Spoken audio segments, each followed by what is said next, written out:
Yo, what up? Knowledge is self-determination. Back with another one. Um, this video, uh, this is about ADOS, American Descendants of Slavery, and also the hashtag ADOS movement. This isn't going to be a long video, but I just wanted to actually kind of highlight some things that I've noticed that actually had me concerned. Now, the actual ADOS, the uh, the the the movement, not the organization, but the title, I should say, American Descendants of Slavery.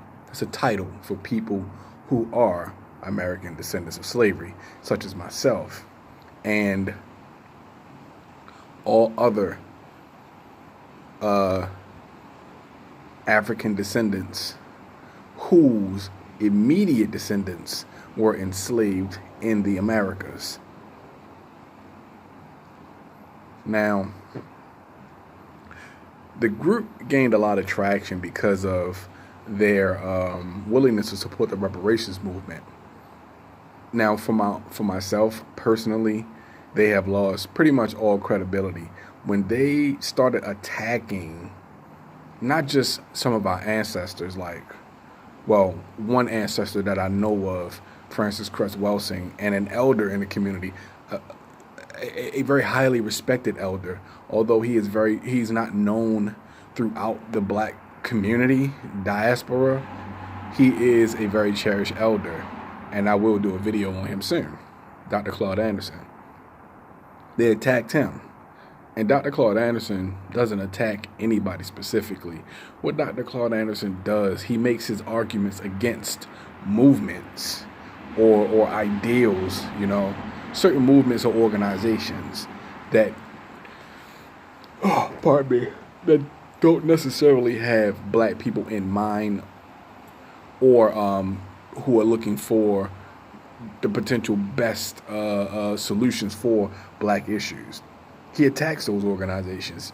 And I wouldn't even say attack, but what he does is he runs down the facts and the truth about those organizations and what they actually mean for black people.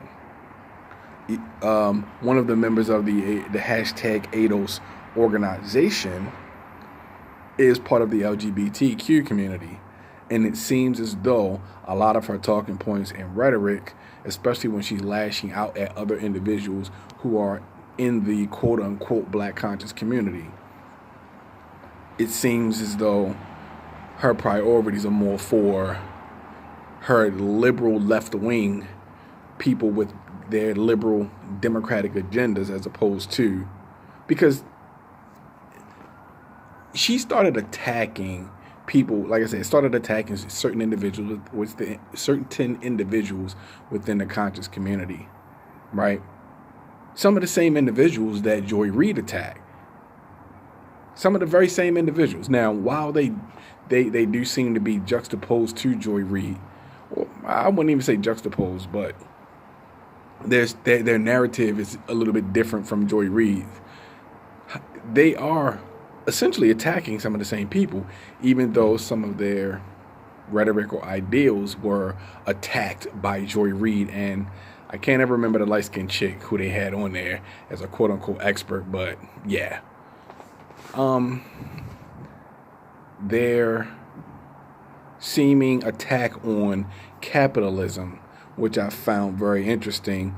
They attack capitalists and call individuals such as Dr. Boyce Watkins a capitalist and Jay Morrison a capitalist. But then they're both supported and employed, I believe, by Byron Allen, who owns the Griot. It's a news publication. He owns that. They work for him.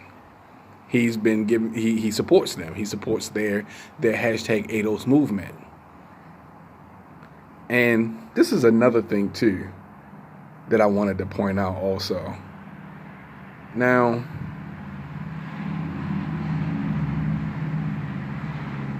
the ADOS movement itself, this whole thing where, oh, pardon me, guys, pardon me. I was up early as hell today, so pardon me. But this is part of my problem with them. You know, them attacking quote unquote people that they consider capitalists while being supported and funded by Byron Allen has $1 billion company.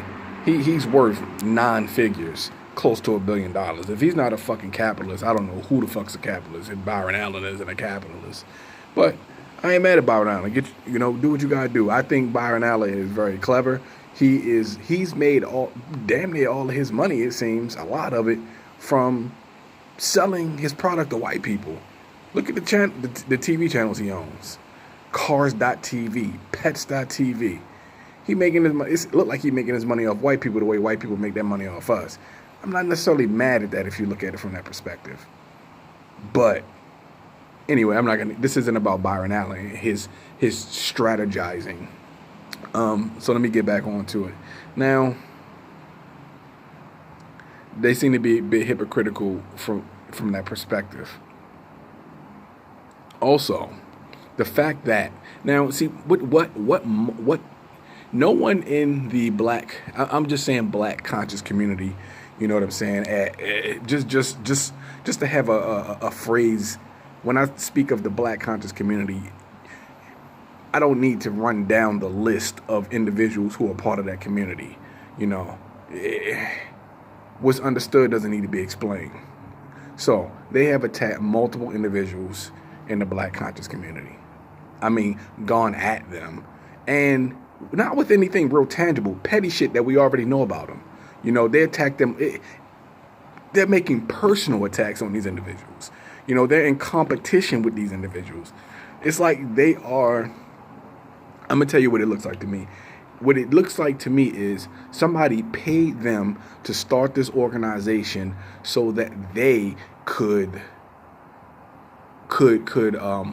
try to boost themselves, to get themselves up on a platform to be considered black leaders. And once they got the title of black leaders, then whatever they talk, whatever rhetoric they spew out into the world and social media, white people would latch onto that and think that they are the voices of the black community, period.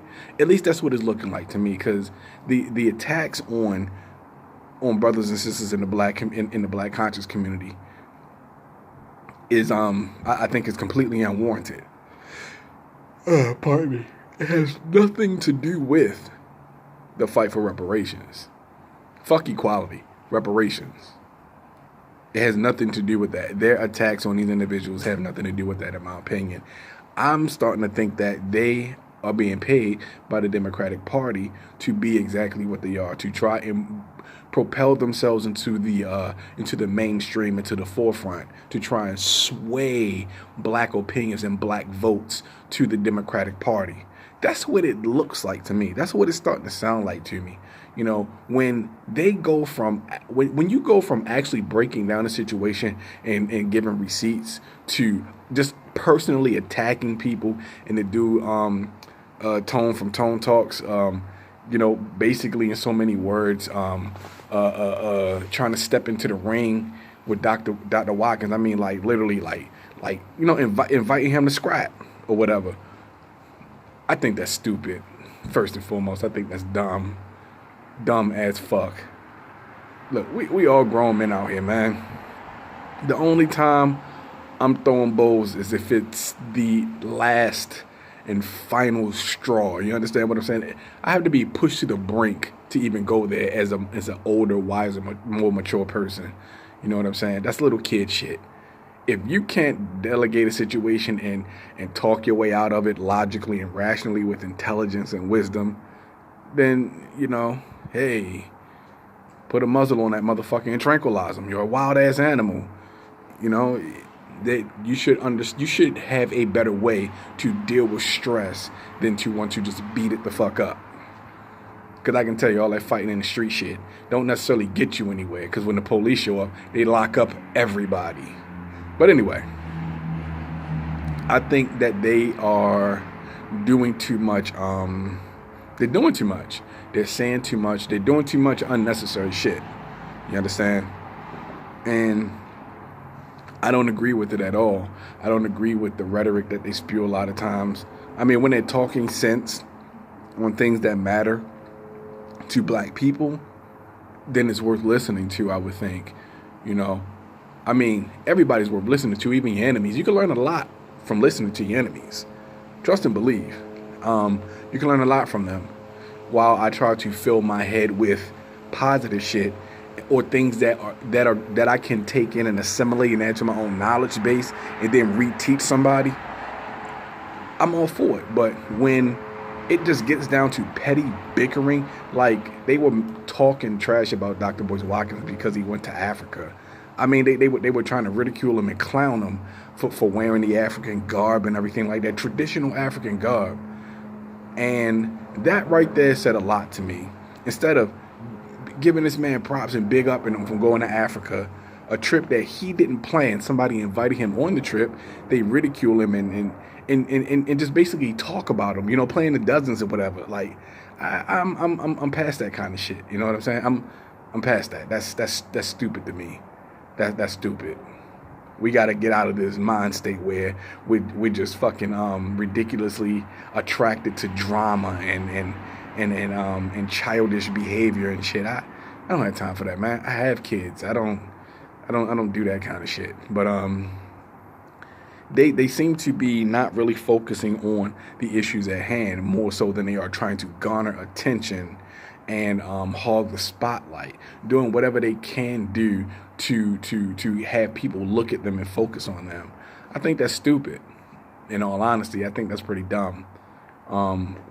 And what I want to say is the hashtag ADOS organization movement is, they do not have a monopoly on who is or who is not an American descendant of slavery. They can't tell you what your heritage is or is not. If they don't want you to be part of their quote-unquote hashtag organization, cool, but they can't tell anybody that they are not an American descendant of slavery. They can't do that. That is not within their power, and they think that it is. Their beef that they have with these other conscious individuals out here it's a distraction. This is the same type of shit that white supremacy does to take our eye off the ball. The things that they are talking about, like why is them making fun of Dr. Boyce in Africa with the African garb on? What? How is that even a fucking video? How is that even a video? How is that something that is important and necessary for what we are trying to accomplish as a race? I don't comprehend. No bueno. That shit is no bueno, man. I can't comprehend that at all. I don't get it. I don't understand it. It's unnecessary. Like, listen, I'm going to say this and then I'm going to end the video. Hopefully I can do it before 15 minutes. But all the bickering back and forth, you know, with the individuals within the black conscious community. You guys know who they are. You guys see that. You guys see it.